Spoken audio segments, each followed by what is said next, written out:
Ben Chapman discovers the impact of the pandemic on Gran Canaria in On Assignment at 10:45 after the ITV News at 10.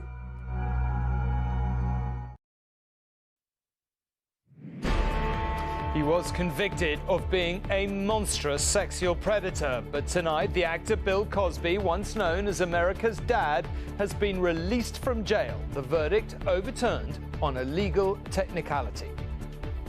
This has been a hard 3 years for this entire family, and it's really a blessing for him. And he says, you know, his heart is just beating really fast, and he's happy to be here. The first judgment of the Me Too era reversed. Emma will have all the reaction from the US. Also on News at 10. Vaccine boosters from September, so who will get the jabs and when?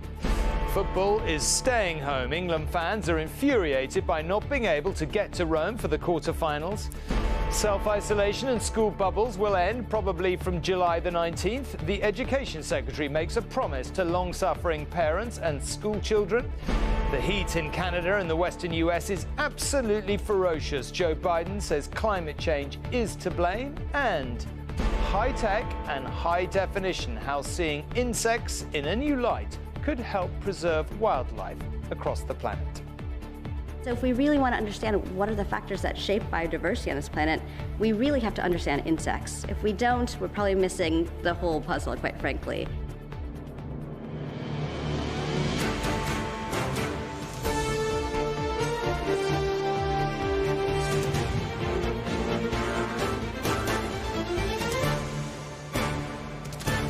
This is ITV News at 10 with Tom Bradby. Good evening. The Cosby Show in the United States made its father figure, comedian Bill Cosby, one of the world's most famous and best-loved TV stars, and richest too, it has to be said. That changed spectacularly, though, when his past behaviour, including allegations of sexual assault, came to light. He became the first celebrity to be tried and convicted in the Me Too era. He was jailed for up to 10 years. Tonight, though, just 3 years on, he is a free man. His conviction overturned on something of a legal technicality. Nonetheless, Pennsylvania's highest court said his original arrest was an affront to fundamental fairness and that he should never have been prosecuted. Not surprisingly, reaction has been widely divided. Leaders of the Me Too movement said the judges should be ashamed. The comedian's friends insisted a terrible wrong had been righted. The man once known as America's Dad is back home. Bill Cosby, released from jail, his conviction quashed. Victorious he may be, but to many the 83-year-old is free due to a technicality, not a clearing of his name. Obviously, we are thrilled to have Mr. Cosby home. He served 3 years of an unjust sentence. Too long. He did it with dignity and principle, and he was a mentor to other inmates. He was really, as I say, doing the time. The time was not doing him. Mr. Cosby, how does it feel to be home?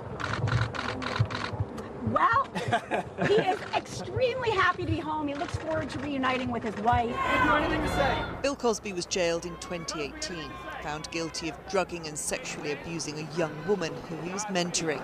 Mr. Cosby, do you have any remorse? He was serving a 10-year sentence and refused to admit any wrongdoing, whilst repeatedly challenging the conviction. Some of the women who claimed he'd abused them wept as he was convicted, their words adding to the case against him. But it was a case that should never have been brought, according to the Pennsylvania Supreme Court, because an earlier prosecutor had cut a deal with Cosby not to prosecute. Victoria Valentino was one of those who gave evidence. When I got the call, I was just so shocked. I couldn't even process what I was hearing at first. As Cliff Huxtable in the show named after him, Bill Cosby was a legend to generations on both sides of the Atlantic. But he became known less as the affable dad than the predatory sex offender, when up to 50 women claimed he assaulted them, many after being drugged. In a court deposition from 2005, Cosby appeared to accept giving women sedatives before sex. Did you give her Quaaludes, he was asked. Yes. What effect did the Quaaludes have on her? She became in those days what was called high. She said she believed she was not in a position to consent to intercourse, especially after you gave her the drug. Do you believe that's correct? I don't know. How many years ago are we talking? 1976? That description was echoed by many of Cosby's accusers as he became the first celebrity tried and convicted in the Me Too era. His was a significant conviction, and this is a significant acquittal. And Emma joins us now from Washington. Emma, this is an astonishing turn of events, really. I gather you've been speaking to some of the women who say he assaulted them. What have they been saying tonight? Well, universally amongst that group, they were shocked. They were not aware how close this case was to crumbling as it has today. And there is anger, there's frustration, there's despair, and there's also a real feeling of, well, OK, we're going to look at the points of justice in this, and people have the right to legal justice, but also what about our rights when we've come forward and spoken out as we have? And that's where this gets very difficult because, of course, those women believe very, very strongly that the statements they made in the court should have been heard, should have been listened to. But equally, there is a legal process, and this was seen to be a case that was at fault. And that leaves those Supreme Court justices in a very difficult position. For the women and a great many people, there is a big difference between somebody's name being cleared and then being acquitted on a technicality. For those that are just interested in the background to this case, the DA who actually struck the deal was Bruce Castor, who was the person who defended President Trump in his impeachment hearing. So somehow all these stories seem to go round and round, and there are certainly a lot of very frustrated people in this country tonight, as well as a lot of relieved ones, certainly at the Cosby camp. OK, Emma, thank you very much indeed.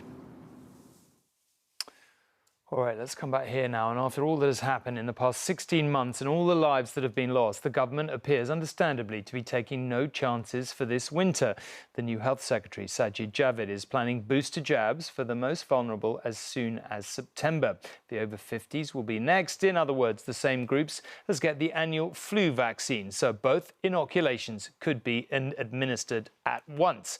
The COVID jabs will be the existing ones, not tweaked to deal with the latest strains. If there is anywhere that knows the value of the COVID-19 vaccine, it is surely here. A quarter of residents at this care home group died of the virus last year. Now everyone at Forest Manor Nursing Home is double dosed and enjoying the freedoms it gives. Can we have a gin and tonic? Preparations for a third jab then are very welcome. We know it's not going to go away, it's going to stay. So I want a third injection if I can have one. To make my resistance stronger. The quicker that you can provide them with the maximum protection, the better.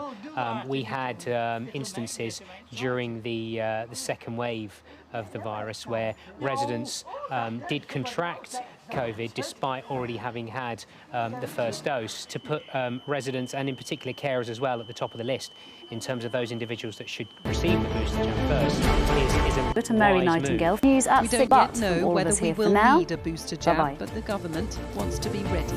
We all want to see this nightmare come to an end, and that means get out there and get your vaccines. If you haven't already, please do so. And it also means having this booster program, because when we start that in September, that's our plan. It means that we can keep it at bay. Committee on Vaccination and Immunisation has set out what the programme should look like. Vaccines would start in September. First in line would be the immunosuppressed, care home residents over 70s, the clinically extremely vulnerable and frontline workers. All adults over 50 and those at risk would be next. No decision has been made on which vaccine we'll get, but mixing existing ones is an option. Those on the JCVI point out a final decision will be made if there's evidence immunity from vaccines is waning. We don't absolutely know that there's a need for a booster, but we're already making plans to do it just in case. But I think there is also a downside to this. You shouldn't really be giving people vaccines. Vaccines have side effects, as we all now know. They obviously have a cost. And if you're giving vaccines to people who don't really need them, you're not giving them to people who do. Infection rates, though, are expected to rise during the winter in order to protect everyone. The plans are now in motion and the NHS is getting ready. Emily Morgan, News at 10. For England fans, nothing, of course, can detract from yesterday's glorious win against Germany in the Euros. But there is real disappointment amongst those who wanted to see them play in the quarter-final in Rome on Saturday evening. The Football Association will only issue tickets to Italy-based England fans because Italy demands 5 days of quarantine, and the match, the next stage in England's odyssey, is only 3 days away now. Far from the madding crowd, stretching tired limbs and no doubt reflecting on their heroics last night. Enjoying the moment before focusing on what lies ahead. The peace of England's base camp, a world away from the Wembley cauldron where they buried their German jinx and gave the nation something to celebrate at last. They're the moments that stick with you forever, you know. Of course, we want to make sure that it wasn't for nothing. We want to make sure we go and make it all worthwhile. And there are many convinced the road ahead is now clear to do just that. France are out, Holland are out, Germany are out, Portugal are out. You're now looking at it where you have to say that we have a chance. We're not conceding, we're gaining more and more confidence and momentum. Momentum they now take to Rome's Olympic Stadium, where, because of travel restrictions, only those based in Italy will be sold tickets. Disappointing for many, a gift for some. My German friend had a ticket for the quarter-final, thinking Germany would arrive, but obviously not. So now I have a ticket, so he's very kind to donate a ticket to me. Back here, pre-COVID, Kunal Sapat hadn't missed a game in 6 years, so is understandably distraught. We're lucky we've had all the games at Wembley so far, but the quarterfinals is a tough one to take, that we can't go, especially, you know, as we go everywhere, you know, home, away, across Europe, across the world, watching England. One former England boss is convinced history is now within reach. They will go to the final. I'm sure about that, because I can't see them lose against Ukraine. I can't see them lose against the Czech Republic or Denmark. The other half of the table is much more difficult, where you have Italy, Belgium and Spain. So England will be one of the two finalists. While there may be sparse England support in Rome, if they can make it back here for the semi-final, they'll be watched by 65,000 fans. It will also be in the back of the players' minds that for the vast majority of them, this will be their last major tournament that ends on home soil. Two pretty big incentives to get the job done in Italy. And if they don't, there's no doubt the manager and his young England squad will be kicking themselves for years to come. Steve Scott, News at 10, Wembley.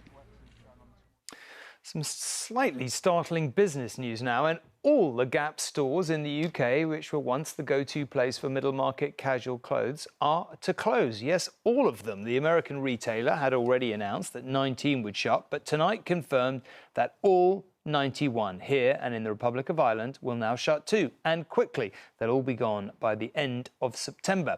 The business will continue to operate online. What is happening to our high streets? Now, with so many school children self-isolating at home, the Education Secretary, Gavin Williamson, promised them and their parents that the system of school bubbles in England will end as soon as possible, probably on the 19th of July, when all restrictions are due to end. Mr. Williamson told MPs children should get the same freedoms as older generations, especially when they had put up with so much to protect them. Orange juice is 25p.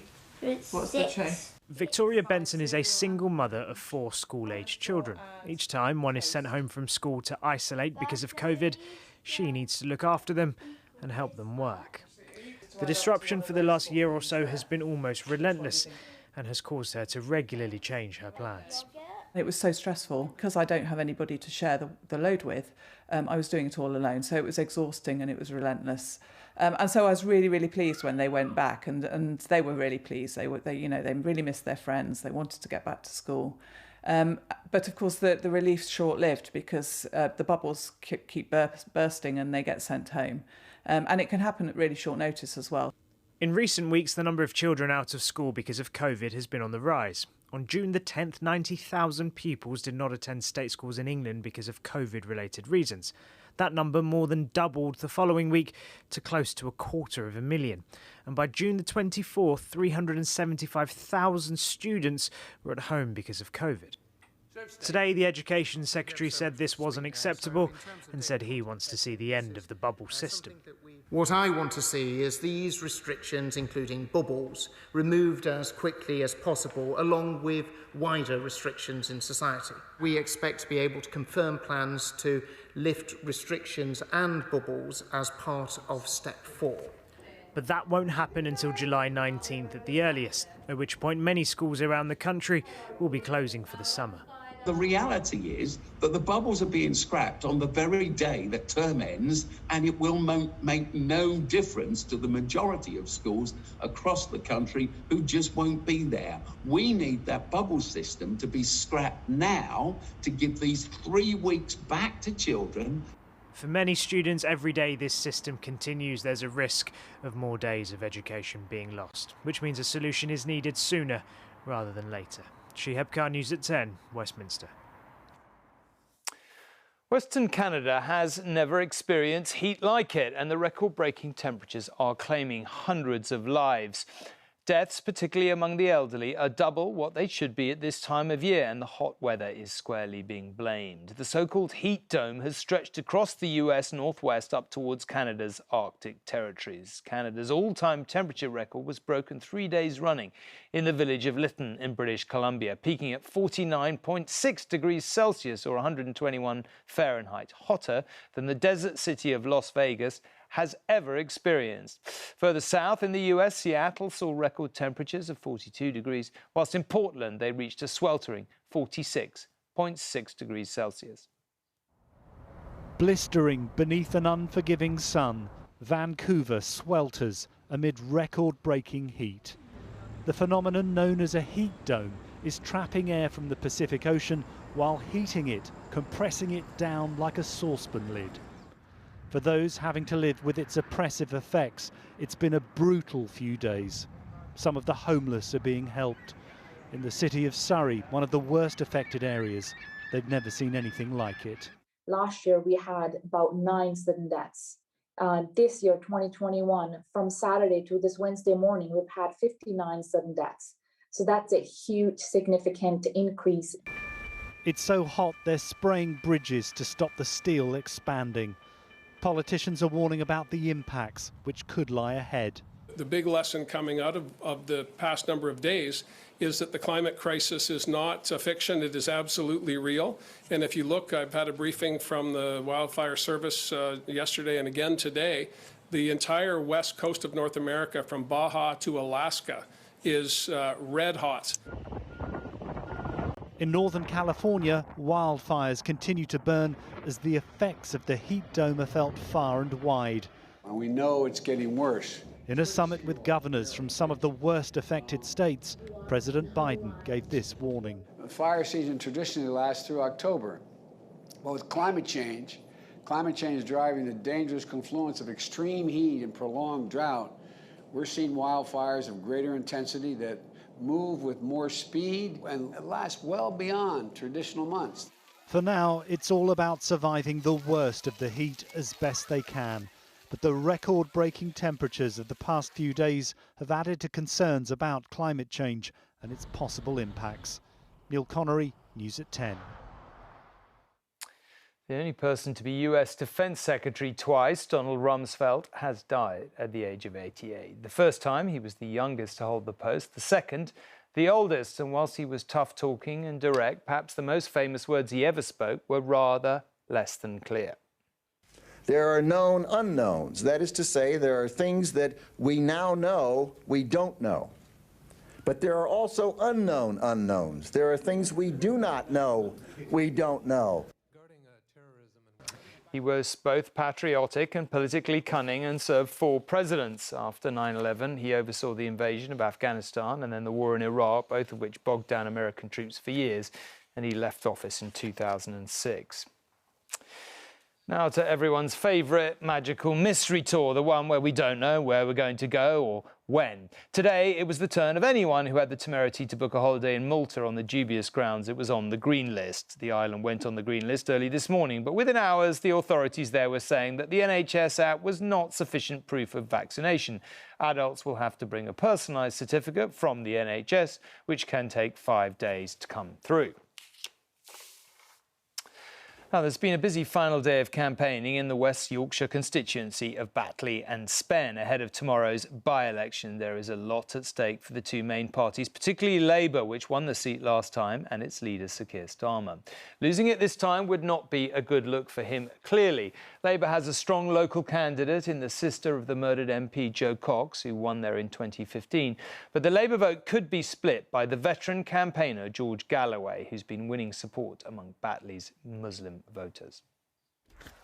Hello. Hello, sir. How are you? I've already voted and I'm Labour. Have you voted Labour for me? Yeah. Yay! Well, thank you so much for your... She is no ordinary candidate, and this is no ordinary by-election. And I've lived here all my life, and it's a lovely area. The sister of Jo Cox, murdered 5 years ago by a far-right terrorist, most agree Kim Leadbeater was brave to stand.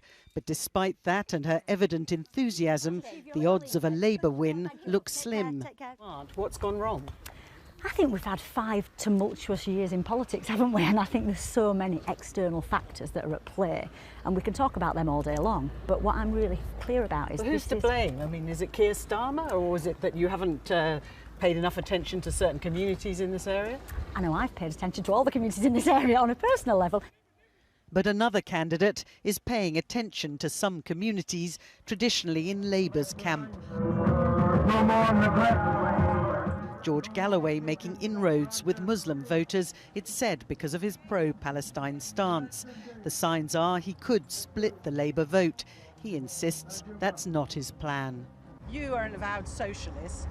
The likely effect of you campaigning here is that a Conservative will become the next MP. You are recycling. Are you pleased with that idea? You are recycling lazily the same tropes over and over again. I'm fighting for votes, for me, not for anybody else. The thumbs down suggests not everyone's buying his message. Welcome to another edition of Real Talk. I'm your host. But a prominent broadcaster for a Muslim TV channel is urging viewers not to back Labour. The Labour Party has changed from where it was to where it is now. And I don't feel it's the party that supports the principles and values that I hold.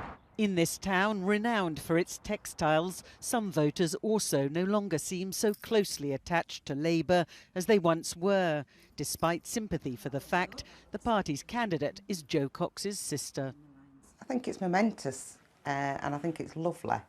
But do I have confidence? I don't know. What does it say about Labour that still might not be enough for them to keep this seat? It means they need to do more, in my book.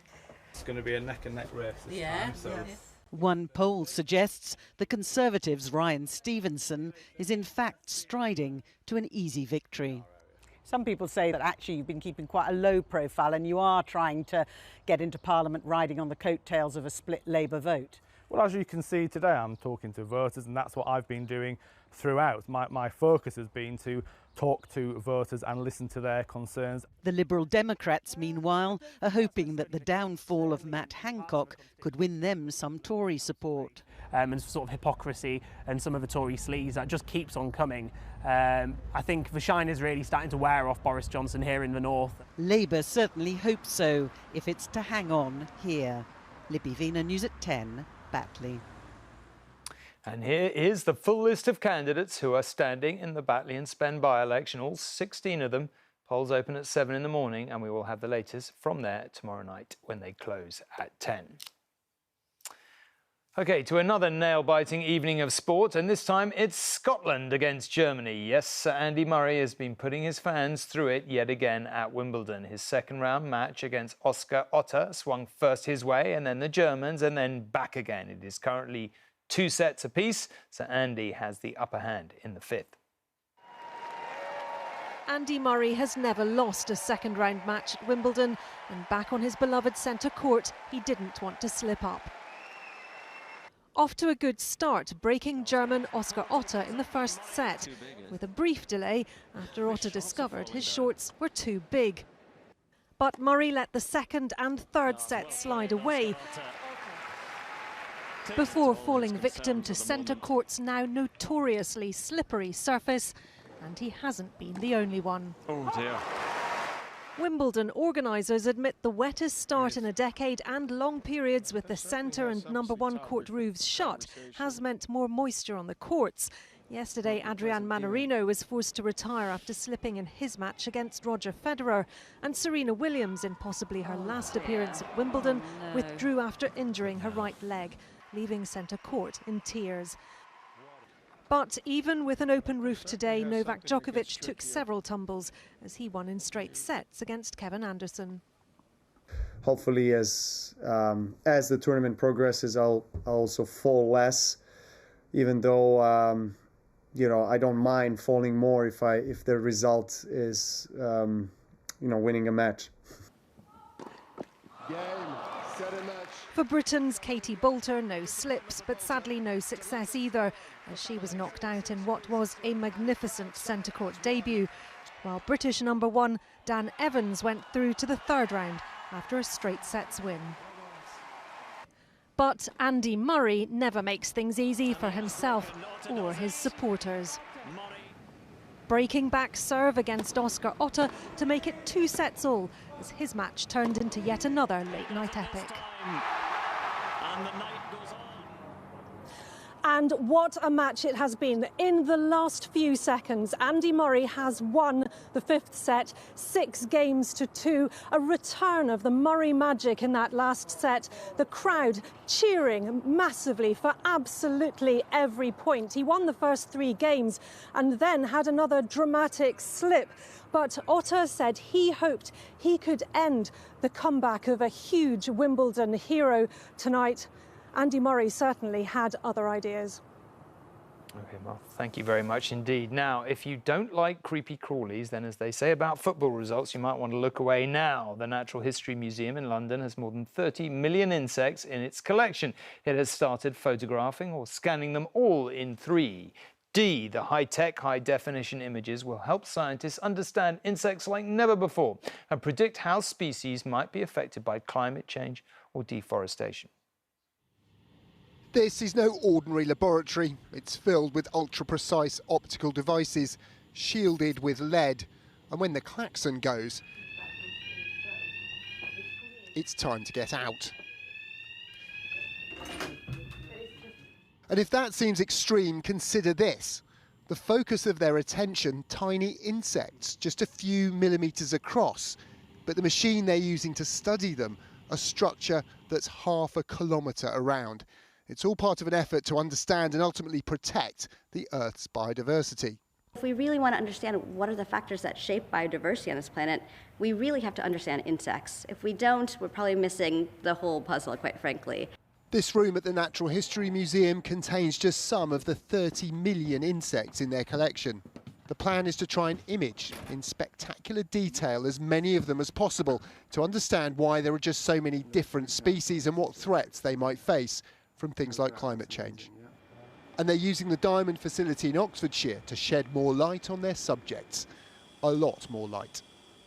At the heart of Diamond is a ring, a particle accelerator that makes a beam of X-rays 10 billion times brighter than our sun. And in this case, they're using it like a colossal microscope to study life on Earth in a way that's never been possible before. This robot arm is allowing the scientists to safely process hundreds of insect specimens each day, and the detail of the images is unprecedented. You can see the amount of details that we can see. If you see on the top here the hair, which is actually around a micron scale. They don't just reveal the surface of each insect, but all the anatomy inside as well. So by digitizing these sorts of data, we can get a lot more information about those species and make much better, much stronger predictions about what will happen in the near future. By creating ultra-detailed images of the museum's long-dead insects, they want to find new ways of understanding those living all around us, how we're influencing their survival and perhaps how much we depend on them. Tom Clark, News at 10. And that is sadly all we have time for. I'll see you tomorrow night, same time. Good night. Thanks for watching.